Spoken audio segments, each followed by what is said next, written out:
Cela fait maintenant 8 mois qu'Aini a vacciné sa fille. Avant la pandémie, les vaccins faisaient partie de la routine de son ménage. Mais cela fait maintenant plusieurs mois que sa peur de contracter le virus l'empêche de se rendre dans les établissements hospitaliers. Je sais que la vaccination est très importante, mais que pouvons-nous faire dans une situation comme celle-ci? Je suis très inquiète pour ma fille si nous allons la faire vacciner. Mon mari nous l'a interdit. Aini explique par ailleurs que le nombre croissant de cas de Covid-19 en Indonésie la met mal à l'aise. Il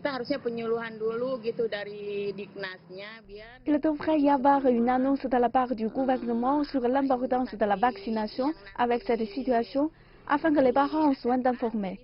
Nous n'avons aucune information. Les écoles nous donnent simplement des formulaires à signer pour la vaccination. Donc je suis très inquiète à ce sujet. Près d'un tiers des parents indonésiens craignent d'amener leurs enfants se faire vacciner pendant la pandémie. Nous avons constaté une diminution de nos programmes de vaccination à partir de mars et tout au long du mois de mai. Mais même s'il y a une pandémie, les mamans doivent quand même emmener leurs bébés et leurs enfants en bas âge au centre de soins pour se faire vacciner correctement.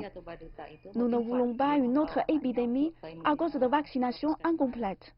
Mais les défis vont bien au-delà de l'appréhension. De nombreux dispensaires dans les villages ont été contraints de fermer leurs portes en raison de problèmes logistiques et de financement.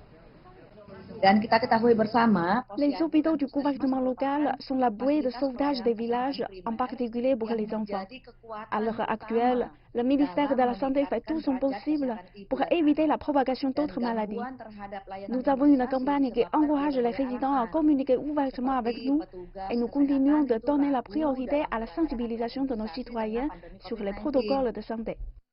Ces mesures sont importantes. En effet, une enquête du gouvernement menée plus tôt dans l'année a révélé que les enfants indonésiens étaient plus vulnérables au Covid-19, qui peut entraîner de graves complications, voire même la mort.